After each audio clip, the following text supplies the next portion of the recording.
Election commission نے barrister Gohar کی بطور چیئرمین پی ٹی آئی تقرری مسترد کر دی۔ بیرسٹر گوہر کی الیکشن کمیشن کا نوٹس ملنے کی تصدیق۔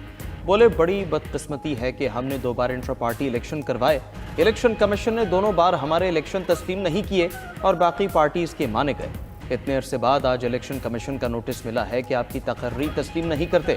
ادھر الیکشن کمیشن نے پی ٹی آئی میں آزاد سینیٹرز کی شمولیت بھی پارٹی کے اندرونی انتخابات سے مشروط قرار دے دی۔ الیکشن کمیشن کے اعلامیے کے مطابق تحریک انصاف کے انٹرا پارٹی الیکشن پر لاہور ہائی کورٹ کا اسٹے آرڈر برقرار ہے، جس کے باعث تحریک انصاف میں کسی نئی تقرری یا شمولیت کو تسلیم نہیں کیا جا سکتا۔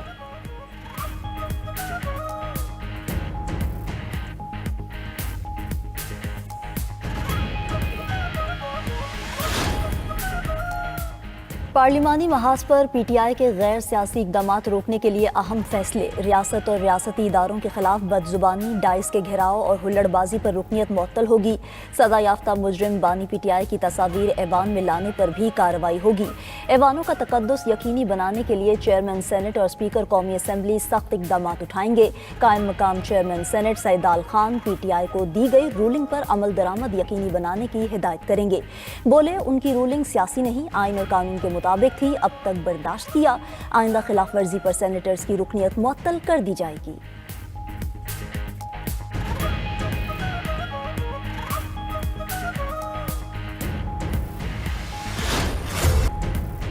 بانی پی ٹی آئی نے ہمیشہ کہا پاکستان بھی ہمارا ہے، فوج بھی ہماری ہے۔ کچھ لوگ لڑوانا چاہتے ہیں، ایسا بالکل نہیں ہوگا۔ Chairman P T I barrister Gohar کی پریس کانفرنس۔ سلمان اکرم راجہ بولے بانی P T I security threat نہیں ہے۔ اسد کیسر نے کہا مسترد لوگ کہتے ہیں بانی سے ملاقات نہیں ہوگی۔ شوکت یوسف زئی کا کہنا ہے کہ ملک کو معاشی بحران کا سامنا ہے، جمہوری قوتوں کو آگے آنا چاہیے، موجودہ صورتحال کا سیاسی حل نکالنا ہوگا۔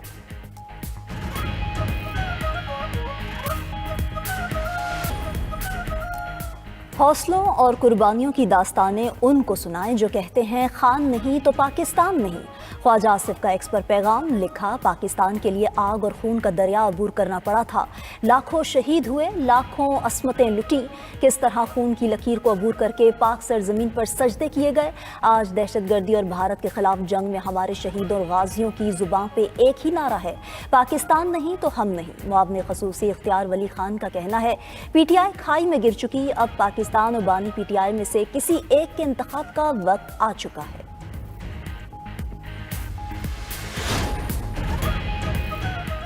بانی پی ٹی آئی اور اس کی جماعت نے جو صورتحال بنا رکھی ہے وہ نہ ان کے اور نہ ہی ملک کے فائدے میں ہے۔ تسلسل کے ساتھ ایک ادارے اور اس کے سربراہ کو ٹارگٹ کیا گیا۔ رہنما پیپلز پارٹی قمر زمان کائرہ کا کہنا ہے پی ٹی آئی کے اندر بانی کے علاوہ کسی کی کوئی حیثیت نہیں، یہ سب مل کر بھی اسے سمجھانا چاہیں تو نہیں سمجھا سکتے۔ سینئر وزیر سندھ شرجیل میمن بولے پی ٹی آئی قیادت کے بھارتی میڈیا کو انٹرویوز اور متنازع بیانات افسوسناک ہیں۔ ان کا سوشل میڈیا بھارت اور افغانستان سے چل رہا ہے۔ پیپلز پارٹی کی پوری لیڈرشپ کو شہید کیا گیا، مگر پیپلز پارٹی نے کبھی بدلہ لینے والی سیاست نہیں کی اور پاکستان کھپے کا نعرہ لگایا۔ ترکیہ جنگی ڈرونز تیار کرنے کے لیے پاکستان میں مراکز قائم کرے گا۔ ترک اسٹیلتھ اور جدید ڈرون پاکستان میں تیار کیے جائیں گے۔ بلومبرگ کی رپورٹ دعویٰ کیا کہ ترکیہ نے پاکستان کو 5th جنریشن فائٹر پروگرام میں شمولیت کی پیشکش بھی کی ہے۔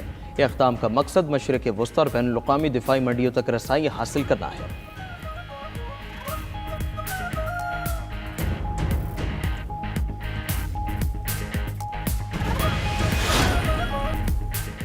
لاہور میں ٹرانسپورٹرز کا آج سے تمام پبلک اور گڈز ٹرانسپورٹ بند کرنے کا اعلان۔ ٹرانسپورٹرز اور ٹریفک پولیس افسران کے مذاکرات ناکام ہو گئے۔ مشاورتی اجلاس میں ٹرانسپورٹرز کا لاہور کے داخلی خارجی راستے بند کرنے پر غور۔ پہلے مرحلے میں حکومتی نمائندوں کو چارٹر آف ڈیمانڈ دیا جائے گا۔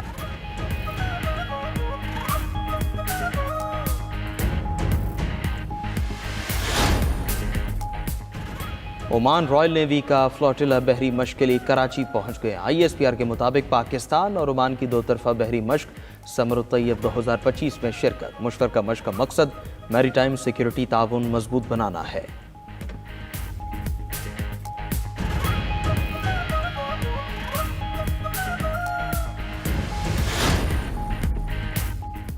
جنگ بندی معاہدے کے باوجود غزہ میں اسرائیلی حملے جاری۔ وسطی غزہ کے المغازی کیمپ پر حملے میں متعدد فلسطینی زخمی۔ خان یونس میں بھی صہیونی فورسز نے حملے کیے۔ قطری وزیر اعظم کا جنگ بندی کے اگلے مرحلے کے لیے معاہدے پر عمل درآمد پر زور۔ ترک وزیر خارجہ نے کہا غزہ میں مستحکم فورس کے قیام، مینڈیٹ اور قوانین پر بات چیت جاری ہے۔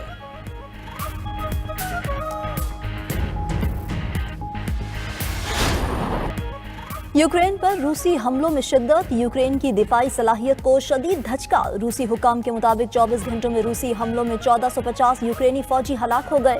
ہائپرسونک میزائلوں سے یوکرین کی دفاعی صنعت بھی تباہ کر دی۔ طویل فاصلے کے ہتھیاروں نے تمام اہداف کو کامیابی سے نشانہ بنایا۔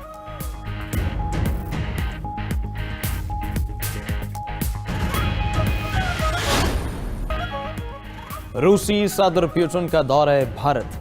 بھارتی اینکر کا S-400 کی کامیابی سے متعلق سوال پیوٹن گول کر گئے۔ اینکر نے پوچھا جنگ میں S-400 دفاعی نظام کی کارکردگی کے بعد S-500 اور جدید طیارے کب ملیں گے؟ پیوٹن نے مسکراتے ہوئے بات بدل دی، کہا جنگی حکمت عملی کے تحت ہتھیاروں کی تعیناتی اہمیت رکھتی ہے۔ ادھر بین الاقوامی فوجداری عدالت نے روسی صدر پیوٹن کے وارنٹ گرفتاری ختم کرنے سے انکار کر دیا۔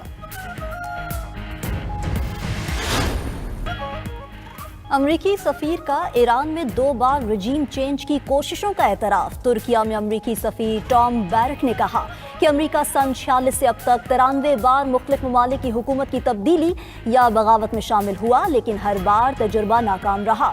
صدر ٹرمپ نے ایران اسرائیل کی 12 روزہ جنگ کے خاتمے کے لیے جو کچھ کیا وہ حیران کن طور پر کامیاب رہا۔ اسرائیل ایک ایسی ریاست بن چکی ہے جو بھوتوں کا پیچھا کرتی ہے اور خود بحران پیدا کرتی ہے۔ شام کے صدر احمد الشرا کا طنز، شام کی انقلابی تحریک کو صرف سنی انقلاب قرار دینے کی تردید بھی کر دی۔ کہا شام میں تمام ممالک حکومت کا حصہ ہیں اور قومی اتحاد کی بنیاد پر حکومتی عمل جاری ہے۔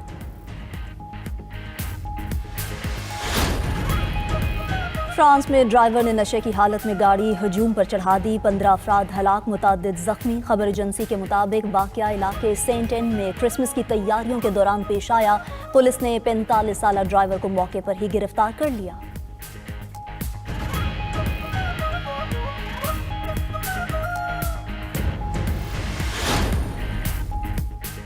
جنوب مشرقی ایشیا میں سیلاب سے اموات 1750 سے تجاوز کر گئیں۔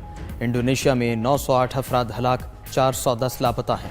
شری لنکا میں ہلاکتیں 607 ہو چکی، 214 لاپتہ ہیں۔ تھائی لینڈ میں 276، ملیشیا میں 3 اور ویتنام میں 2 اموات کی تصدیق۔ دور دراز علاقوں میں غذائی قلت کا بحران سر اٹھانے کا خدشہ۔